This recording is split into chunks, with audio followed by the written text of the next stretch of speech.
Says right here I'm supposed to tell you a story now. Okay.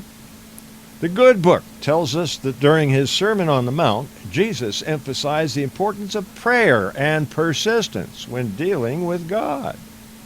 Ask, he says, and it will be given you. Seek, and you will find. Knock, and the door will be opened to you.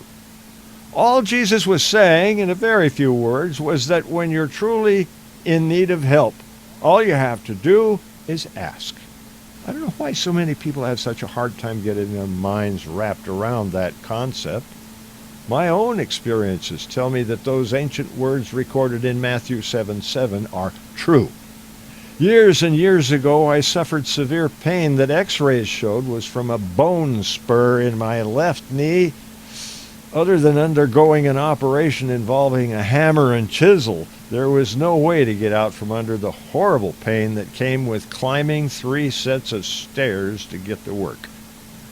I had learned self-hypnosis years earlier, so I figured if God would hear my prayers for healing and my body responded with his help, somehow this thing could be fixed. I did just what Jesus said to do, and it only took about 2 weeks. Somehow, the follow-up x-rays showed the sharp, pointy spur had been flattened into a smooth surface, with no more pain. During his Sermon on the Mount, Jesus was encouraging us to approach God with our requests, to actively go after what it is we're looking for, because we will find it.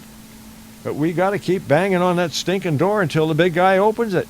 Jesus was shouting to all mankind that all you got to do is believe, and the world is your oyster. I have a friend who's been giving talks about miracles. Well, that's what she calls them, and I don't doubt her for a minute. She's told me about a couple of them, and to the casual observer, they are actual miracles. I also believe that my friend's miracles are God's answers to her prayers, that he fling open those doors to show those who would peer inside how very difficult it is to bring grace to the world around us. Although my friend might dispute it, I'm pretty much convinced that she is the beneficiary of the blessings rained down upon her by the Holy Trinity. After all, God is the one who hears her almost continual prayers. Jesus is the one who stands by her side to keep her safe, and he has. And the Holy Spirit rests quietly there in her heart, reminding her continually of the importance of being kind and gentle.